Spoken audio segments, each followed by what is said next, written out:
Today, I'm excited to introduce you to Kelsey Behringer, CEO of edtech startup PackBack. Kelsey has an incredible story. She went from being a high school teacher to leading a thriving tech company and successfully selling it, all without following the traditional path of rigid personal goal setting. Instead, she's built her success by trusting her instincts, focusing on meaningful work, and surrounding herself with people she loves. In this conversation, Kelsey shares how living in the moment has guided her career, why embracing uncertainty can be a strength, and how authenticity has been her superpower in leadership. If you've ever wondered whether success always requires a set plan, this episode is for you. Let's dive in. I'm your host, Katherine Jelinek, and this is the Expanders Podcast, presented by The Skinny Platform, the place for entrepreneurs with something to share and who want to be heard. Hello, everyone. It's Katherine Jelinek with The Skinny Platform. I'm really excited today to bring to you a dear friend of mine, Kelsey Behringer, and she's the CEO of PackBack. And there are so many things about Kelsey that expand me, and I'm excited to share a few of them with you. So first, Kelsey, I'm going to dive right into one. And it's not one that it's not a part of your shtick. Like, you're not selling this to anyone or even fully, you're just beginning to claim it in a way. But one of the things that blows my mind about you is that you don't set goals, or you didn't and haven't. Mm-hmm. And yet your life is one where many things that would be giant goals for others are naturally attained. And there's like some magic to how you do it. So I'm going to just stop talking. And I want to hear from you about your relationship with not goal setting. Yeah. This is an interesting one. I should also say, if anyone on my board is listening to this, don't worry, I set business goals. Yes. When you're a person versus what you do for your company. Absolutely. Yeah.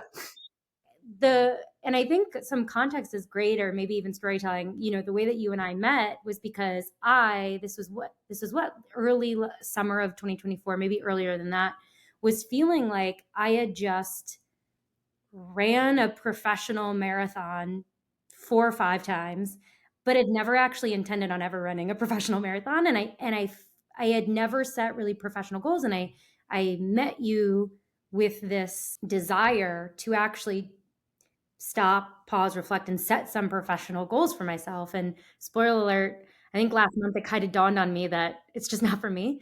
I started my career as a teacher, and I am now the CEO of a tech company that I joined when I left teaching. And what happened, I think, throughout that journey, which I can definitely dive into, is I kind of just naturally let the universe guide me in the direction where I felt like I was most needed. My skills were most needed. My skills were matched with gratitude. And also I just kind of worked hard and really trusted, I think, the people around me, and also karma and the universe to have my back. And it took time, but I got there. But yeah, I realized that I've lived so long now, not really having this, in 5 years, in 10 years, I need to be doing this, or I need to have achieved that. And it's allowed for me to really, I think, live in the moment. It's allowed for me to naturally follow a path that felt right at the time versus something that I felt like I really had to force myself into, or make a decision because of a goal that I set 5 years prior.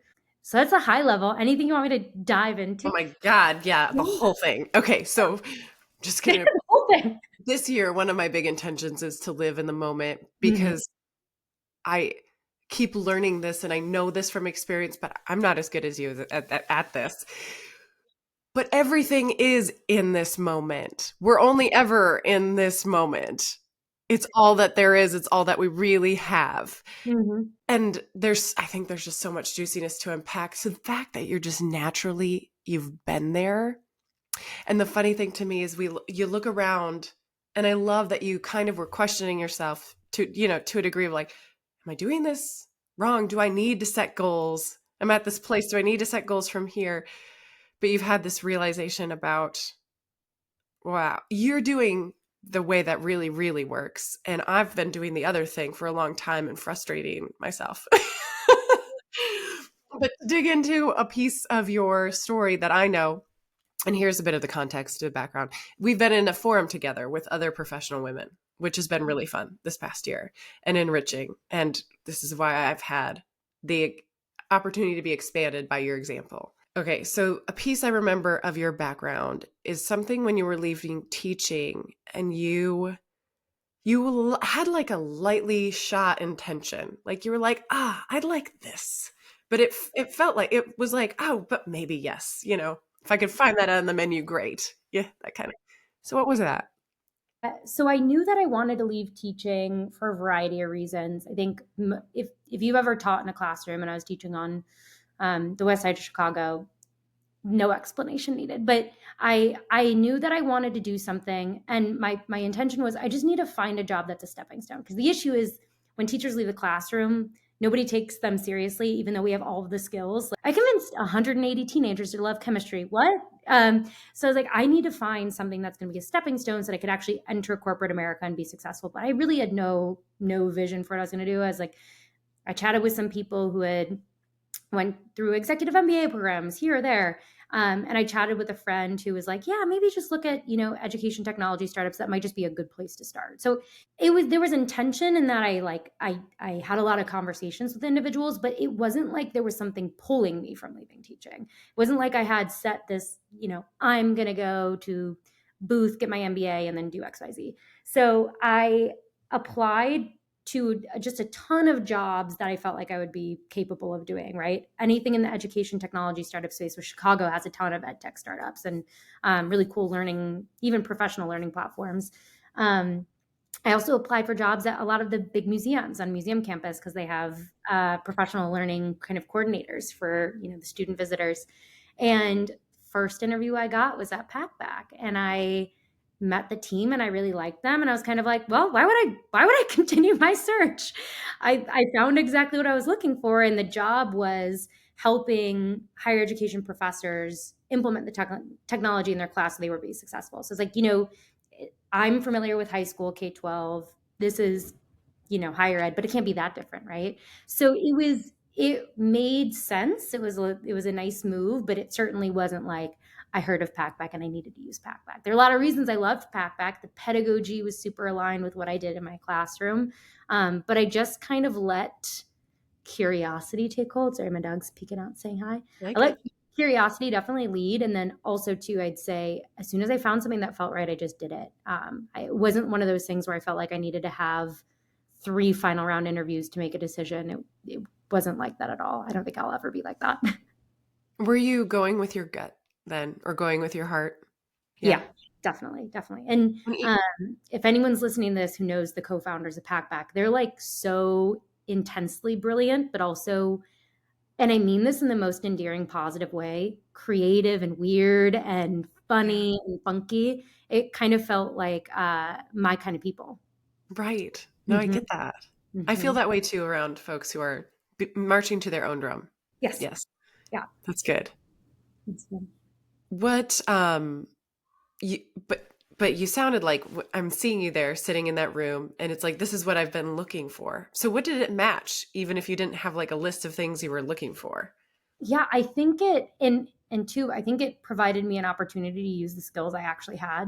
And they took me seriously. It allowed me to kind of bridge this gap. And again, it's funny being a former teacher, and I run into it sometimes. You're like, corporate America, like, how do I get into corporate America? So I was like, this is me putting on my corporate America hat. And it's like a startup in Chicago with 26 people is not corporate America at all. We're like sitting on a couch taking calls.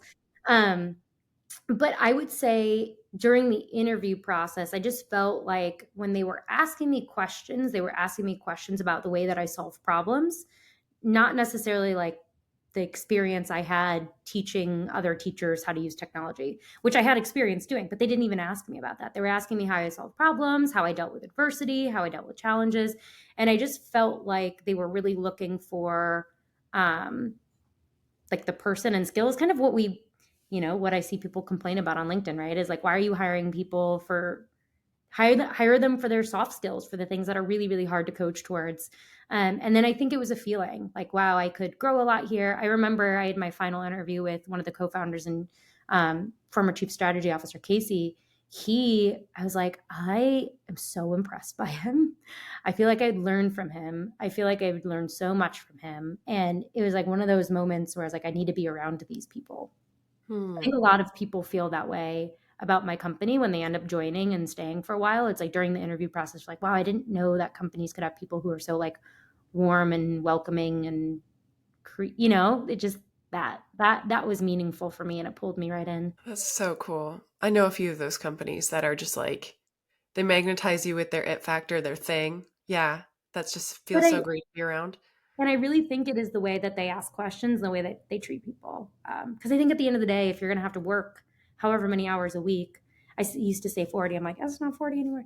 But and it shouldn't be for me, quite frankly. But if I'm going to have to do this, if this is how I'm spending the majority of my waking hours, like it has to be around people who care about me as a person. Yeah, Mhm. that's good. We're weaving in and out of like your CEO story, which I want to get the whole thing. But I really quick want to just pull us all the way back to this like non-goal setter situation. Mhm.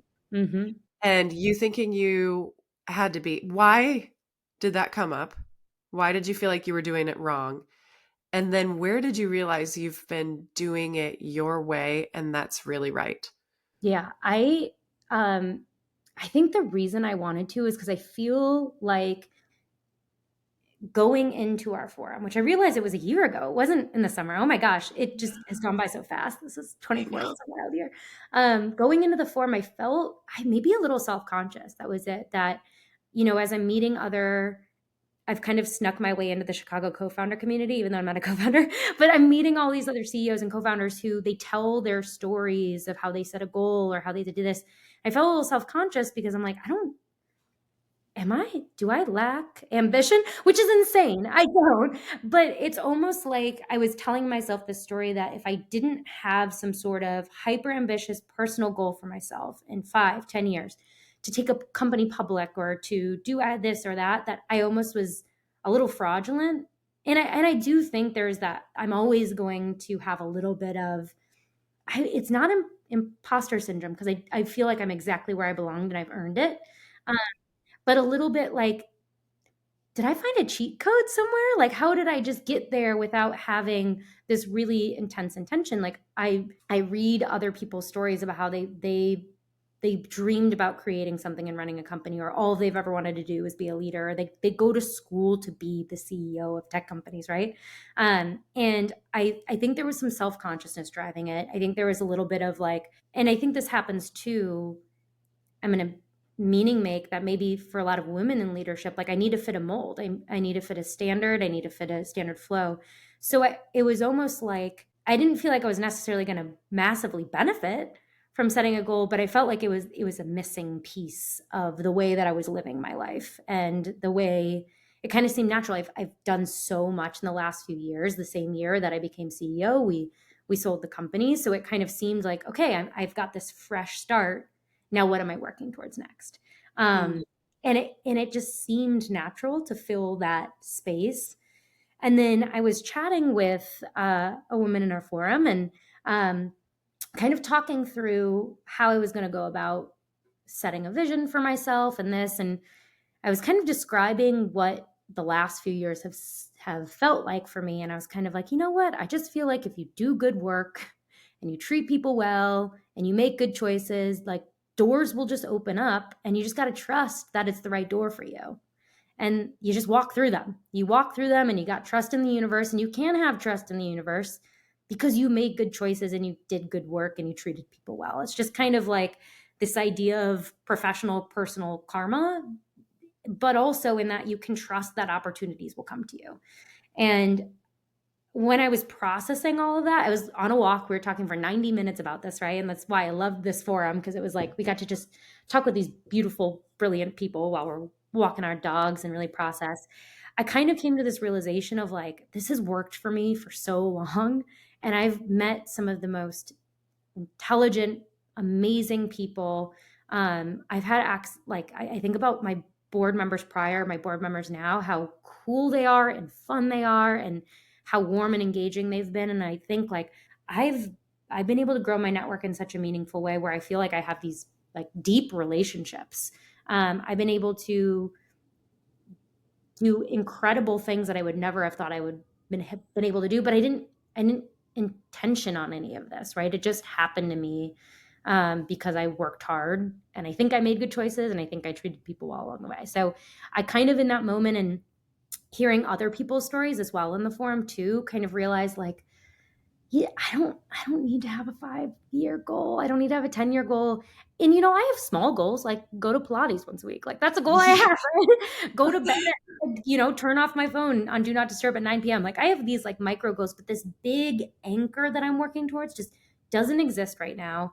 And I think I was putting artificial pressure on myself to make it exist. It doesn't need to exist. Maybe someday it'll dawn on me. Maybe I'll wake up or get struck by lightning and be like, I need to do this, or this needs to be the thing I do, and it's going to be my passion. But I'm happy where I am, and I'm just going to keep kind of trust in goddess, the universe, whoever it is, to continue to treat me the way that I've been being treated the last few years. Is that English? Yeah, it's understandable to Yeah. me. Good. Um, this all just blows my mind because I've been a 5-year goal setter ever since I was way too young. And it's done nothing but cause me issues, really, because I've had such an issue about detaching essence from form. When the feeling of everything I'd wished for is occurring, but it doesn't look the way my 6th grade self set it up for, And when you are operating the way you are, you're just connected to the essence, the feeling, because it's not like in the moment you're wanting to work with good people and you sense them and you're wanting to do interesting things that matter to you and you're connected to you. So you're sensing these things, but you're not placing these statements of how you think it needs to occur. I think what I'm noticing too is you're not trying to over control it. Yes. It makes me I love control. So it's like very interesting because you've got a really great way of rocking through the world without having to over control. Oh yeah. But the way that I love control is so micro. I think macro, I'm like, meh. Someone psychoanalyze me. I'd love that. Yeah, But this is because yeah. I mean it's really great to see how great and fun and interesting and life-giving your life is without you having to act like you're like oversteering. Mm-hmm. Mm-hmm. So Yeah. many big things can be accomplished without that. You guys see why she expands me? Okay, so I'm going to keep unpacking this major theme throughout, but let's hear your story here. The path from like, I'm a teacher who exited teaching, I've joined PackBack, and now you're the CEO. And the spoiler alert, everybody, is you got hired or pulled into being the CEO with a huge mission of like, sell the company. So you did something that is hard for seasoned, experienced CEOs right away, plus being the CEO. Like, okay, Mm-hmm. so take us on the journey there and then talk to me about, yeah. I'll do the journey. So I joined PackBack as employee 26 in the customer success function, very small, little scrappy team teaching educators how to use our product. And um, I I I like control in many ways, right? A good example is we're out to dinner with a group of friends. I want to make sure I want to order for the table, right? Like that sort of thing. But I think part of it too is because I'm like, oh, I'm good at that, and I want to make sure everybody has a good time. I want to make sure everybody has the best. Everybody has an immaculate experience. So I was trained by one of my peers. Our team was, I think, 3 or 4 people. And in 6 months, the upcoming summer, we were going to hire 3 people for this team. So we're going to double size the team. And I was kind of like, hey, I feel like we should have maybe like a structured training program. I love teaching. I love coming up with curriculum. And so like I just kind of on a weekend spent time like off time putting together what was like a training program for these incoming, CSMs in my position. And I went to my manager. I was like, hey, I put this together. Will you let me do this? And he was like, yeah, for sure. Thanks. And so kind of like the pattern that I recognized and repeated was, if there's a gap, I have the skill, I have the motivation, I have the energy, do it, ask for forgiveness. And like I did it, and then I asked for permission. It was kind of, it was tempered. Mhm. But then I ended up running the train, and I was still a CSM, but I was running the training for the new CSMs, and then kind of naturally ended up in a team lead position. And I continued with that pattern, which is why I always give advice to young professionals. I'm like, do the job before it's given to you. I know it's kind of controversial, but like, if you have the skill and you have the bandwidth and you have the passion, just do it, because it'll pay off. Trust me. So when it was time to grow that team and give it a manager, I was, it was, hey, oh yeah, you're the manager of this team now. Well, you've been doing it, right? You've been doing it while you've also been an individual contributor. So I started managing under a wonderful director, and he was my boss almost the entire time I was at PackBack. His name's Taylor. And then when it came Taylor's time to grow, he was director of customer success. I took over from him. So we kind of followed each other's footsteps. And then it would have been 2022. I was having my customer success team in for an on-site, and we were launching our first new product. We had always had our anchor product. It's a discussion product for higher education. And we were launching a second product, and we were going to launch it through the customer success team. They were going to be the first people to bring it to market. We were only going to bring it to market to current users. They're going to have to sell this. And so I did a kickoff session to get them excited. This was in March. The product was coming to market in September. And the CEO just kind of was in the office that day. So he just was like in the coffee watching, or in the kitchen drinking coffee watching me. And the next day he's like, hey, let's get coffee. I was like, and it was like, that was a Oh, walk. no. He was like, hey, I that was great what you did yesterday. It was awesome. Like, you're this former teacher who can speak so deeply to the emotions of our buyer and our customer, which is these teachers who are really looking for support to improve academic outcomes, but also make their lives easier. It's like, I think that one day soon I'm going to be ready to roll off the team, and I think that it might make sense for you to take over. And I was like, huh? What? Because at the time I'm director of customer success. I'm not on the executive team. I've never interfaced with the board. And he was like, yeah. And so all the love and credit to Mike Shannon for putting together probably what is the most seamless transition plan and I mean, if there were bumps and bruises along the way, he never let me know, and he never let anyone know. But he was very honest with me. He said, listen, this is my intention. He had talked to the executive team and made sure everyone was aligned and that he wasn't going against the grain. But he said, listen, you got to win board votes. This needs to happen. An exit's coming. And, if depending on the exit outcome, you either have no shot at CEO, or you might have a shot at a CEO, but they might want to bring in, MBA, kind of Harvard MBA profile. So even though I want this might not come to fruition. So let's talk about how it can happen. So almost immediately, he put me in a slightly elevated role of VP of Customer Success, where I took on one other team. And then the move was, let's start working together to build skills you need to become something like COO or president, so that you can actually spend some time in that role and then transition to CEO. So we had kind of set out this path that maybe it would be 2 years. It was fast. It was really fast. It was very fast and furious. It was, workshops with Mike. This is how you prepare for a board presentation. This is it. So immediately became board facing. And as soon as I became COO, which would have been November of 2022, that's right.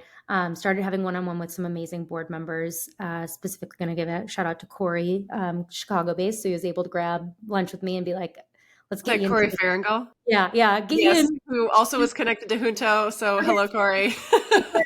Yeah, he got me in shape as fast as possible, and some other board members virtually too. And it was faster than anticipated, but really fun. And honestly, it's kind of like being on a bullet train, where I'm like, oh, what happened? It's hard to even reflect on what that time felt like, because it felt like everything was moving so quickly, and it was really just build skills as quickly as possible. But one thing that happened is that the turn of 2023, Mike has baby number 2 on the way, the former CEO. Yeah. So he goes out on paternity leave, and it kind of, he's talking to the board, I'm talking to the board, we're talking to each other.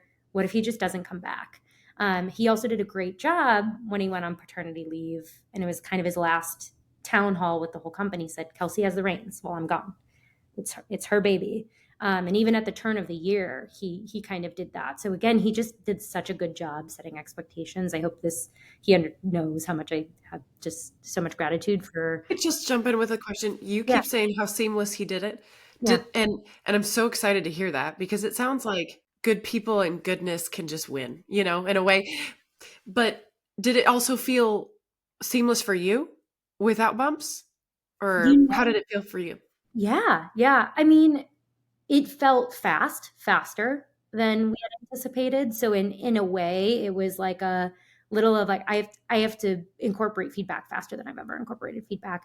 And the thing is, like, when you become CEO, like nobody has sympathy for you anymore. You know what I mean? Like, nobody has empathy for you. So it also was like changing my relationships with people at work really quickly. So, but yeah, I mean, it's hard to look back. I'm toxically positive, I've been called. So it's hard to look back and remember some of the harder times because I tend to. I think it's just my personality style. Always remember the positive, but I really do think that he.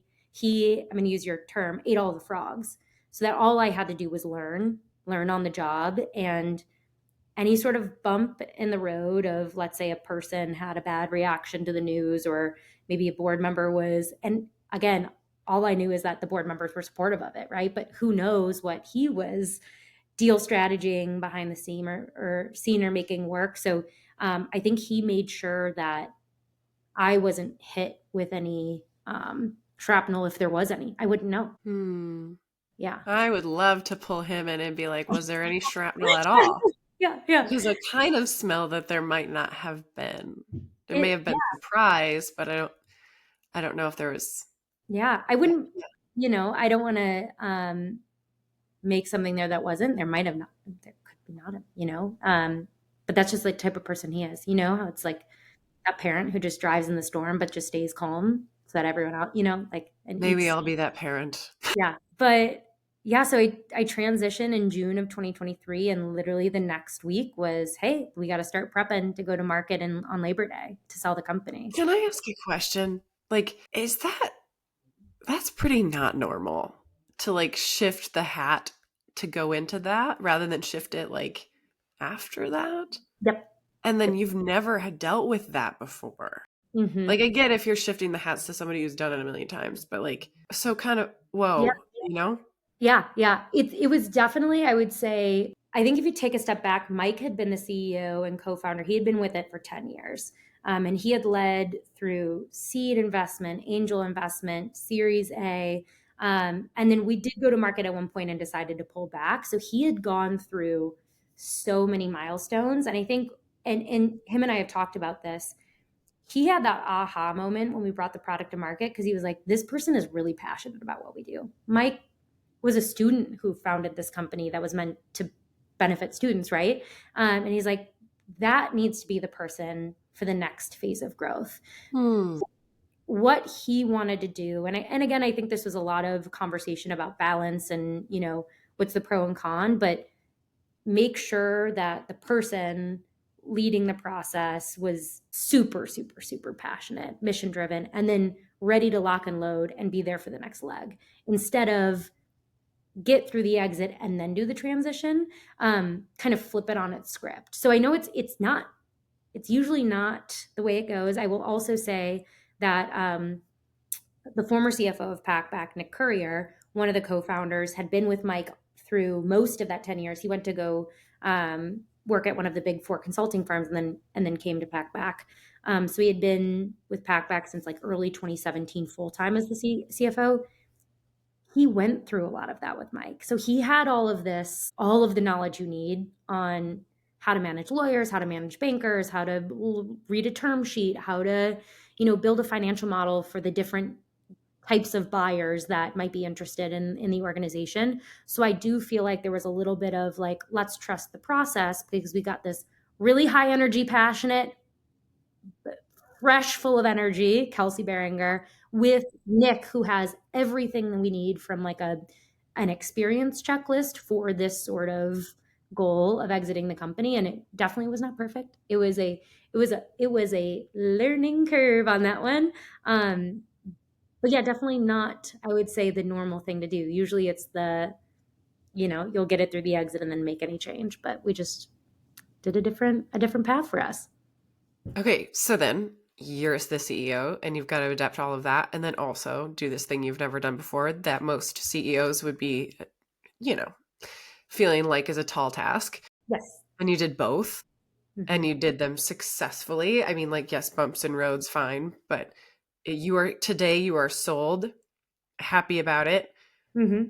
Talk to me. Like, yeah, you did both of those things and then here we are. Yeah, I will say I have literally never worked as hard as I have since summer of 23 through about summer of 24. That, especially the first half of that. So we went to market on Labor Day, and then we actually ended up finalizing the transaction with new owners in March. So, like, 99.9% of the reason I'm successful is because of the amount of prep work that Mike did from day dot when there was this original, hey, I think you might be able to be CEO. I was reading the book Exit Right. I was having conversations about what the process looks like start to finish. Like narrate it, tell me stories. And I have people in my network like Corey and the former head of my board, Troy. Like, tell me all the stories you possibly can. What mistakes do you see CEOs make? And it was just like, how can I be as proactive as possible? And then throughout the process too, you don't know it until you're in it, and then, like, you do something and then a week later you're like, I could have done that differently. But in the moment it was like I worked so hard because I was constantly calling people like, how do I do this, how do I do this, how do I do this? And at the same time, because selling the company is a full-time job, and at the same time run the company so that people want to buy it. So it's doing both, but like truly the bench that was around me supporting me was invaluable. And again, like Nick, former CFO, like will be a best friend for life, like right hand person to also go through that with too, because it's like you need a really good like anchor in those moments, and like business partner, to be able to be like, okay, how are we going to divide and conquer this? Like, okay, there's a fire on this side of the island, but there's also a fire on this side of the island. You do that one, I'll do this one. And so it really was the community of people around me. And then also I because I had just transitioned to the seat, I think I had an an abnormal amount of energy and excitement. Mm. Because it was also fresh to me. So I was able to come into it, I think, with a mindset of it's a new learning experience. It's a new opportunity. And like people spend their entire lives or their entire adult lives working towards this moment. And like, how fortunate am I to have walked into this opportunity, and been trusted with it. I love you. So, an observation is you keep mentioning how passionate you are. And Mm-hmm. and I'm thinking also about how you mentioned you really live in the present. Mm-hmm. Observation is a person can only show up with effusive passion if they're really in the moment. If they're stuck in the past or if they're stuck in thinking about the future, that's not where passion lives. Passion lives in this moment more. Like that effusive, energized energy is not reflecting or remembering, and it's not overanalyzing. It's here. Mm-hmm. Mm-hmm. So that's peaceful. Spending time with people too. Like Yeah. I'm like, when people are like, we're doing no meetings. Like I read something recently where I was like, the Airbnb CEO doesn't do any one-on-ones. I'm like, what? I live for a one-on-one, because I'm like, like when you connect with people and you just spend time and you have a conversation, like you might go in with the intention of talking about XYZ, but then you leave with Yeah. ABC. Um, Right. yeah, I'm yes, Mm-hmm. big Yeah. yappers. You're leveraging the people person Mm, in you for this. yeah. Absolutely. Okay. And I also, by the way, have always I totally am with you in when I recommend things to young people, like career advice, and also kind of reflecting on what you've done in a handful of years, teacher to CEO, selling a company, and all the things that you've done. I give a similar set of advice with like, you can't imagine what enthusiasm and energy and I'd love to do this can do. Like how many doors I can open. I've always told people, I'm like, almost all of the jobs I've ever had, I've either networked I've kind of somehow designed them, like been a part of like writing the job description, in one way or another, whether it's Mhm. creating a company or joining, whatever. But like, I'm with you. Like, enthusiasm can conquer all, like, to Yeah, some and the degree. optimism too, like true, like good optimism, and it's part of the reason why I will always need a CFO that is like, we don't have that Mm, in the budget. yes. No, like I need my pessimistic like reality CFO to balance me out. Like I just genuinely totally believe that like life is so much easier if you are optimistic the majority of the time. And if you're Mm, like, let me see the good in this right now, or like I'm gonna choose instead of this being a challenge, it's a learning opportunity. Like it's a little bit woo-woo.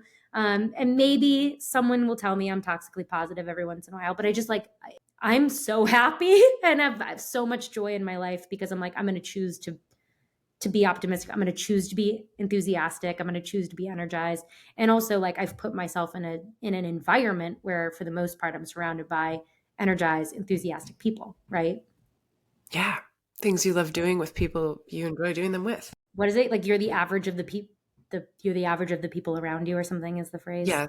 The 5 people you're always in touch with and all that. So the last chunk of our conversation is another way that you expand me is you don't switch hats, and you are your unmodified self and a CEO. And that's not two separate hats. When we had dinner in Chicago this summer with our forum, and you told me a story about how you sat down and were able to cry in front of one of your board members who's like 60 something, gray haired white guy, right? Super savvy in business. And I just personally love everything about that example Mm-hmm. because you're bringing, and I don't mean to make this like it's not about feminine, masculine sides of energy, but you're bringing your whole feminine energy side. Mm-hmm. And then you're also just like crushing the sale of a company and leading the financial discussion. You're just, but it's not a switch between. It's like you've expanded to contain all of it. And Mm-hmm. I'm just kind of always like, wow, look at that. Yeah. I So just tell me what.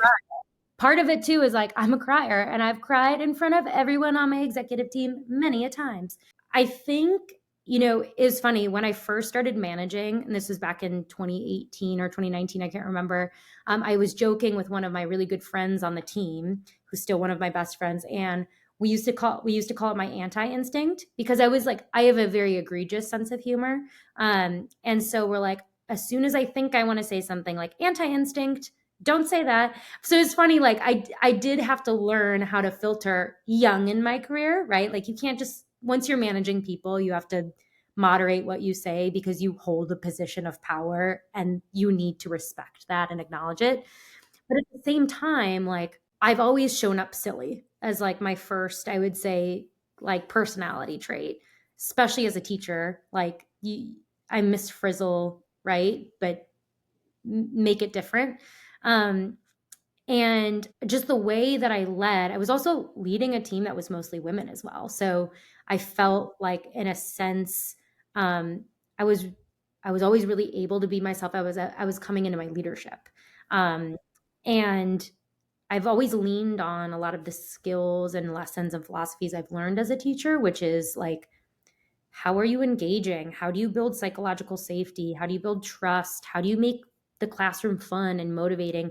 And I feel like I never had to code switch as I started really finding my leadership style and my tone and my manager kind of philosophies. It was just kind of innate in my personality, which is I like to make sure that people feel like, for lack of a better term, loved and supported and heard. It's the same way that I treat my best friends. Probably not the way that I treat my immediately family, like my brothers, because they're the only people in the world I get to be mean to without any repercussions. Um, so I think I was really fortunate in the context and the environment in which I was building my leadership style. But as I was becoming CEO, I got a little bit self-conscious because I was like, do I need to be more serious, like on the outside, like have a firmer exterior or be a little less. I don't want to say that I don't take myself seriously because that's not true. I take I appreciate the amount of responsibility I have, and like if I make errors, the repercussions of making errors, but like the levity in the way that I communicate with my team, and the when I choose to have humor and make jokes, and I'm an overshare to an intense degree. And like I'm not gonna stop. I'm a yapper. I love talking about what I'm thinking in the moment.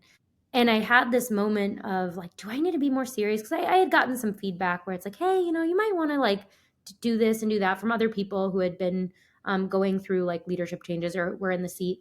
And I was talking to the former head of my board, Troy, and he was like, you know what? You got to exactly where you are for a reason. Don't start changing things about yourself because you feel like you need to. And I think I needed to hear that. I know I needed to hear it. And I like thank him so much for giving me that feedback, because I was like, yeah, yeah. And now it's funny. I'm a couple of people at the company when I first transitioned started calling me CEO, and I loved it. I thought it was so funny. And now, and someone was like, "Are you sure you should like let people call you CEO?" Like, what? And I was like, "Yes, I think it's hilarious, and I think it's funny. I think it's warm and it's endearing, and I'm approachable, and I think it's also fun to celebrate the fact that we have a young woman run business. That's amazing."